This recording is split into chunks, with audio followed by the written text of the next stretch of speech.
po namin as promised, kung nakaran Econin, this time si Bea Alonzo naman tayo. Na ako'y naiintindihan ko si Bea nung sinabi niya na parang wala siyang dapat na ikumpirma, wala siyang, she has nothing to say about yung kung ano mang namamagitan sa kanilang ngayon ni Vincent Co. O, di ba, another ko. Ni Vincent Co ang isa sa mga matatawag natin mga eligible bachelors na mayayaman talaga dito sa bansang ito na may mga chain of supermarkets etc. Kasi nga sa dami nga naman na nung mga nakaraang natin ito, mga relationships ni Bea na naging open sa public simula nung madami basta banggitin ko na lang siguro yung mga natatandaan natin gaya ni ni sino nga ba? Zanjo Marudo, Gerald Anderson na lang. O, yun yung pinaka... Tapos hanggang kay Dominic Roque. O, yun. Na masyadong publicized, masyadong pinagpiestahan ng mga kahit nga hindi mga taga-showbiz, alam mo yun, pinagpipiestahan at pinag-uusapan. But this time, gusto nating unawain, ibigay yung sinasabi ni Bea na yung mga aligasyon sa supposedly engagement niya di umano dito kay Vincent Co ay sabi niya nothing to say, wala na lang, wala na siya na dapat na ipaliwanag or sagutin diyan kasi sabi nga niya, and I quote, alam mo, inuunahan ng mga tao ang lahat ng pangyayari sa buhay ko. You know, a lot of people are preempting certain events in my life. I have nothing to clarify and I want to keep things private. There's nothing to say. Actually, I am very happy. Sabi po yan ni Bea and we quote. Yun.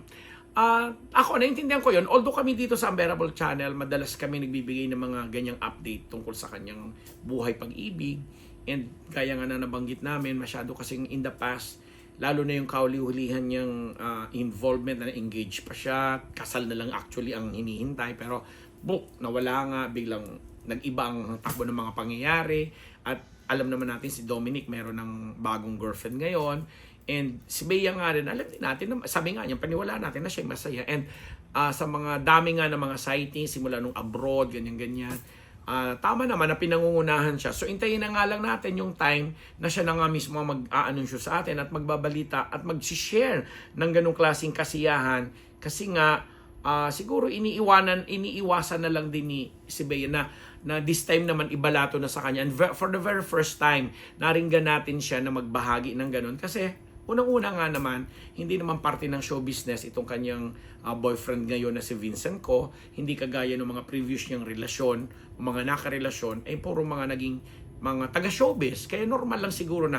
showbiz, lagi na pag-uusapan, laging natatanong, nauungkat. Kaya lagi rin niyang nasasagot. But this time, siguro respeto na rin din sa pamilya nitong lalaki na hindi naman sila mga personalidad ng para pag-usapan at pagchismisan. Kaya nakikiusap na rin si Bea, and we believe na kailangan nating irespeto 'yon at pagbigyan natin na dahil alam naman ni dati, nakikita naman natin sa kanya ang kasiyahan, 'di ba? In fact, na nga ito, may mga negosyo si Bea, alam natin 'yan. Tapos 'di ba sa Spain, mayroon na siya doon na-acquire na parang mga apartment na negosyo. Tapos dito naman, active pa rin naman ang kanyang showbiz career.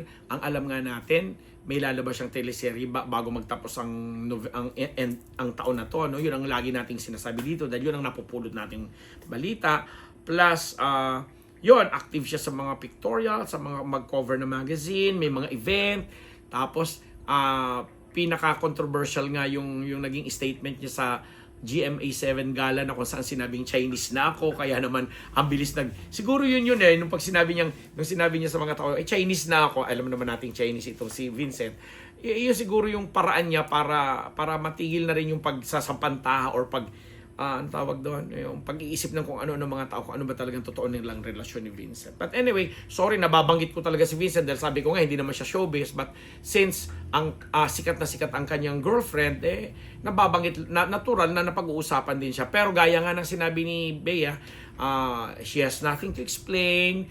wag siyang pangunahan or pinangungunahan siya lagi ng mga tao sa mga personal na bagay na yan. Hintayin na lang natin na siya mismo ang magbahagi nun sa atin. O, diba? Yun lang mga kapwa natin, mga naniniwala at mga anong tawag natin dito? Mga tagahanga at mga sumusubaybay din po kay